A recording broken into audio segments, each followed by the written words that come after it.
자, 우리의 애증의 코인이죠. 시바이누입니다. 정말 지치기도 하고 가끔은 그냥 본전만 쳤으면 좋겠다는 생각 많이 드시죠?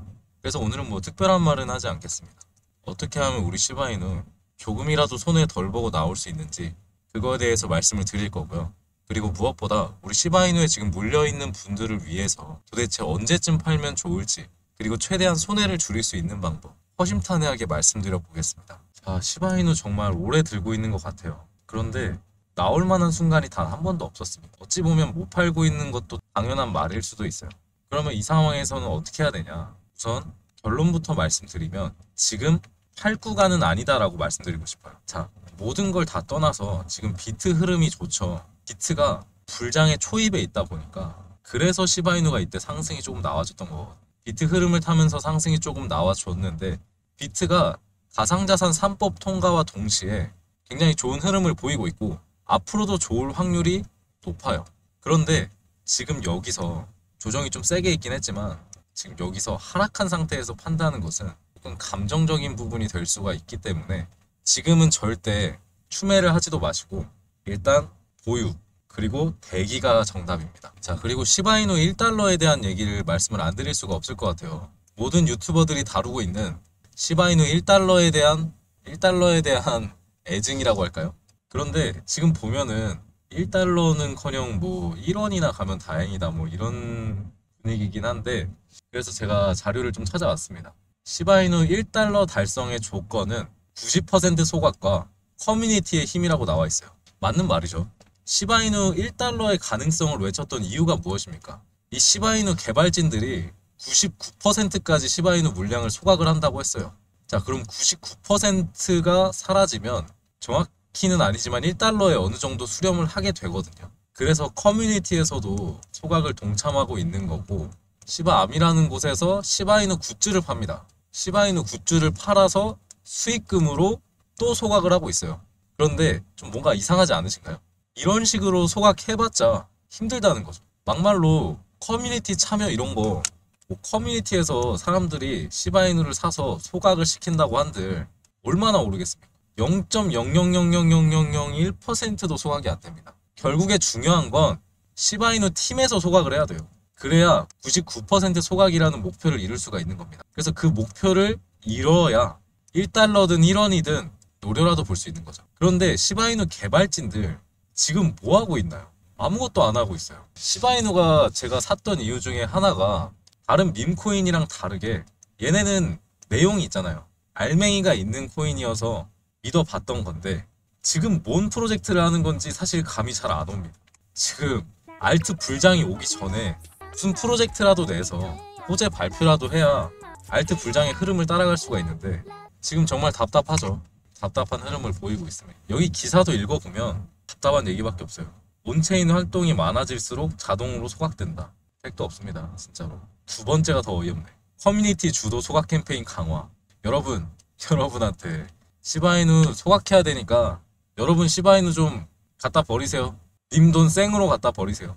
하면은 누가 합니까? 자꾸 이상한 얘기밖에 안 하고 있어요. 그렇기 때문에 시바이누가 지금 좀 죽은 코인처럼 보이긴 하지만, 그렇기 때문에 정말 문제가 사실 많아요. 문제가 정말 많고 해결해야 될 문제도 정말 많습니다. 또 억울한 게, 아니 도지코인은 좀 상승이 나와줬단 말이죠. 도지코인은 그래도 상승이 2배 정도는 나와줬어요. 그런데 시바이누, 야 이 씨바스키야, 네가 도지 킬러라며 왜 킬을 당하고 있냐.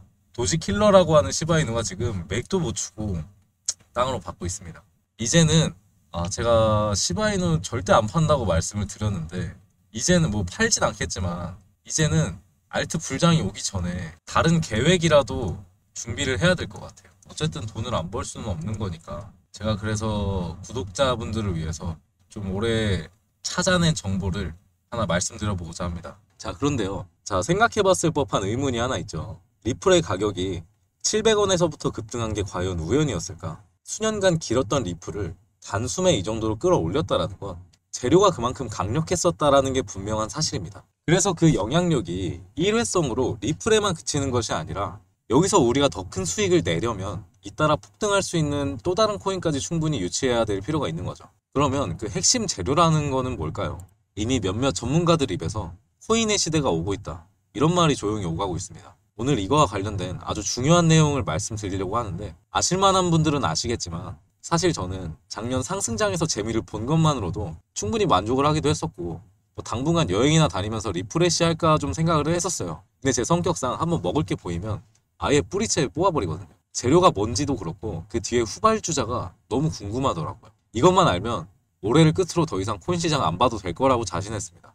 그래서 최근 4개월간, 정확히 말하면 바로 어제까지 133일이라는 기간 동안 우리의 리플이 폭등할 수 있었던 배경의 뿌리를 그렇게 찾아 헤맨 겁니다. 그 4개월이 지난 지금 제가 발견하고 분석한 결과는 상당수의 전문가들과 개인 투자자들이 놓치고 있는 핵심적인 재료이기도 하면서 좀 흥미롭더라고요. 아마 오늘 내용만큼은 그 어떠한 플랫폼에서도 볼 수 없을 뿐더러 여러분들의 진정한 경제적 자유를 이루고자 할 때 꼭 알고 있어야 될 내용이라고 말씀을 드릴 수가 있는데, 지금부터 무엇을 또 어떻게 해야 되고 리플 다음으로 뭘 준비해야 되는지 잘 모르겠다면 더더욱 오늘 영상을 꼭 집중해달라고 마지막으로 당부를 드리겠습니다. 여러분들도 어느 정도 체감을 하시겠지만 암호화폐 시장이 점점 제도권 안으로 진입함에 따라서 전통 금융 시스템과 디지털 자산이라는 이 둘의 연결성을 강화하는 기술에 대한 관심은 나날이 높아져만 가고 있습니다. 그 밖에 트럼프 2기 행정부의 출범과 미국 SEC의 기조 변화, 그리고 쏟아지고 있는 ETF 신청들, 이렇게 여러 가지 호재들이 암호화폐 시장에 활로를 열어주고 있고요. 이제는 투기 자산이 아닌 국경을 초월한 결제 시스템까지 침투해서 암호화폐가 활용되는 시점에 블록체인과 전통 금융 시스템을 연결하는 것이야말로 진정한 암호화폐 시장의 개방이라고 할 수가 있습니다. 이러한 암호화폐 시장 개방이라는 이 키워드 이면에는 단순한 암호화폐 수용이 아닌 전 세계 금융 시스템의 패러다임까지 바꾸려는 거대한 큰 그림이 숨겨져 있다는 거 알고 계셨나요? 말이 좀 어려워지는 것 같은데, 어쨌든 이 큰 그림 안에서 여러분들이 움직여서 큰 돈을 벌려면 주목해야 되는 것이 ISO 200이라는 국제 표준입니다. 아무도 이거에 대한 언급을 하는 코인 유튜버가 없다 보니까 여러분들한테 조금 생소하신 단어이긴 할 거예요. 글로벌 금융 메시징 표준이라고도 말을 하는데, 은행 금융 시스템과 결제 네트워크 간의 데이터 교환을 표준화하기 위해서 설계된 국제 규격이라고 정의를 할 수가 있습니다. 그래도 어렵죠. 쉽게 말해 전 세계 금융 관련 통신 메시지를 딱 하나의 표준으로 통합한다. 예를 들면 이런 거죠. 금융기관들끼리 우리 서로 다른 언어는 쓰지 말자. 이 국제 표준 언어로만 송금하고 결제하자. 이런 국제 약속과도 같은 겁니다. 이 국제 금융거래라는 건 되게 까다롭기도 하면서 동질성이 또 부족하다 보니까 자칫하면 국제송금이나 국가 간의 자금 이동이 중단되는 사단까지 날 수가 있기 때문에 지금까지 지역마다 또 시스템마다 서로 다른 시스템과 표준을 사용해서 의사소통에 문제가 되게 많았습니다. 이를 해결하기 위한 국제 금융 메시지의 표준이 바로 ISO 200이라고 말씀을 드릴 수가 있겠고요. 그러면 왜 앞으로 ISO 200이 메타가 뜰 수밖에 없고 돈이 되는 먹거리냐? 왜 그러냐? 이게 가장 궁금한 부분이겠죠.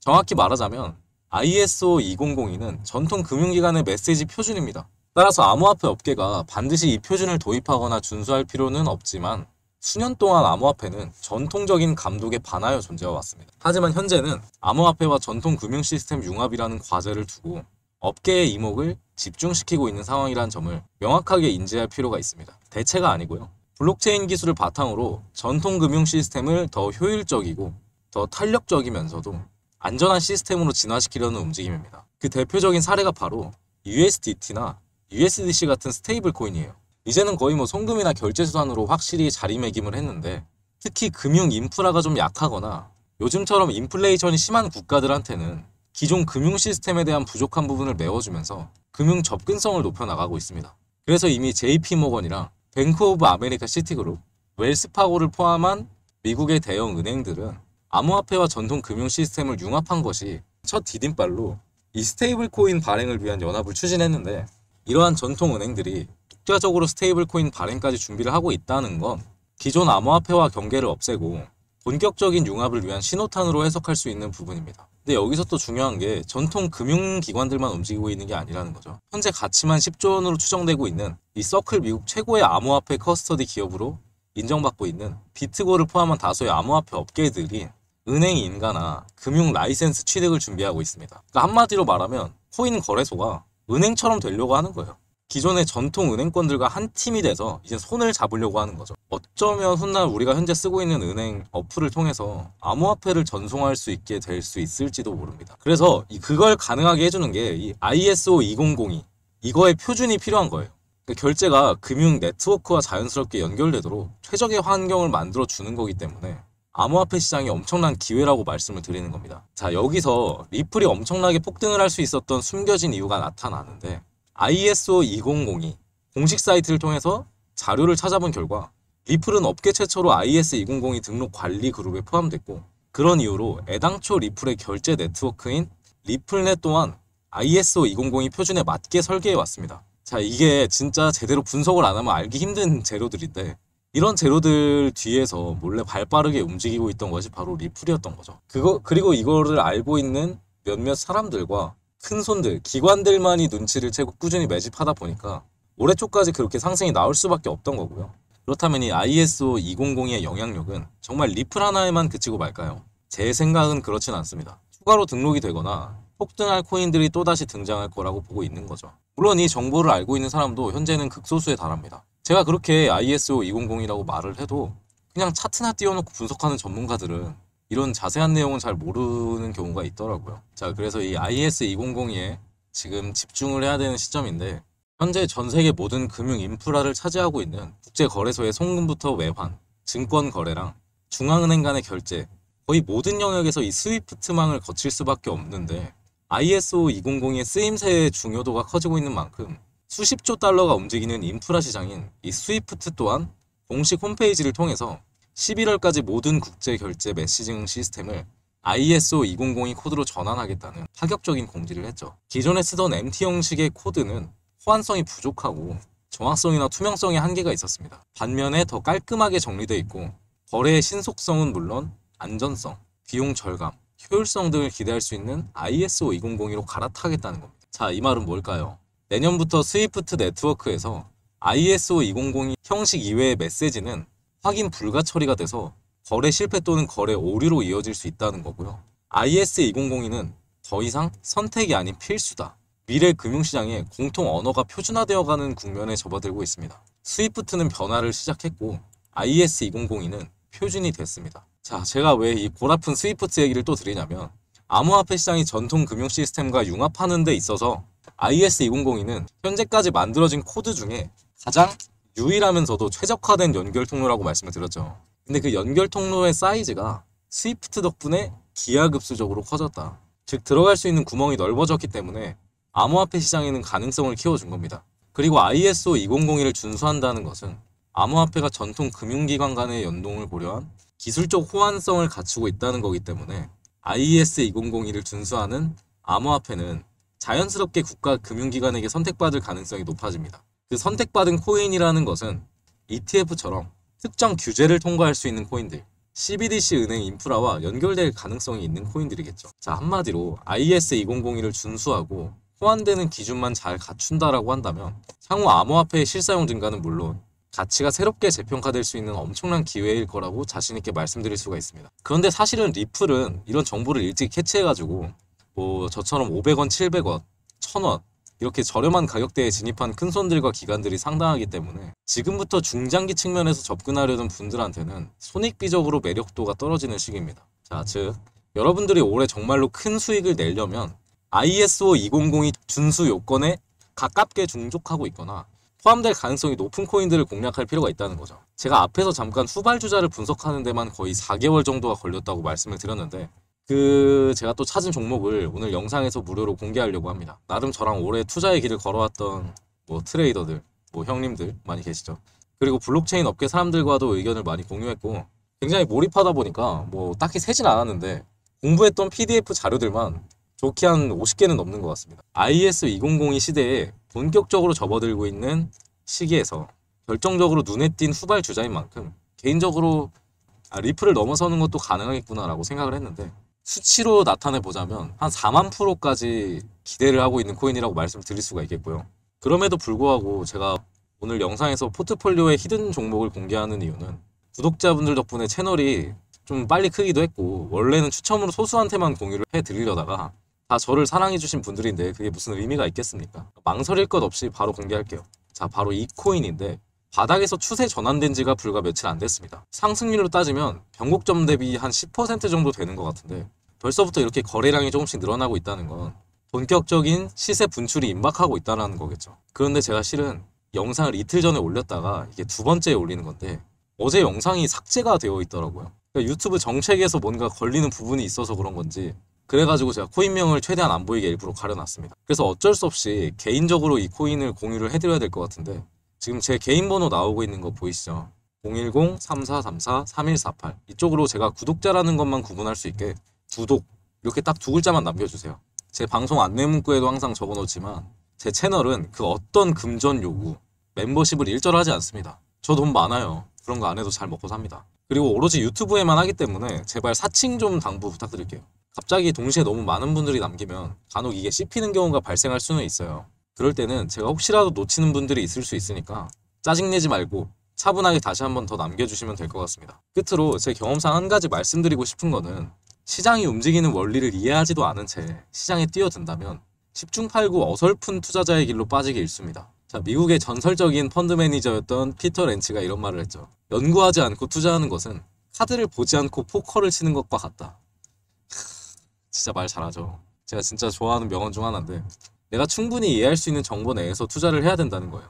그렇기 때문에 내가 왜 처음에 그 종목을 샀는지 어떤 판단으로 샀는지가 그만큼 중요한 겁니다. 그리고 그렇게 매수한 요인이 변함이 없다면 그때는 계속 버텨야 되는 거고요.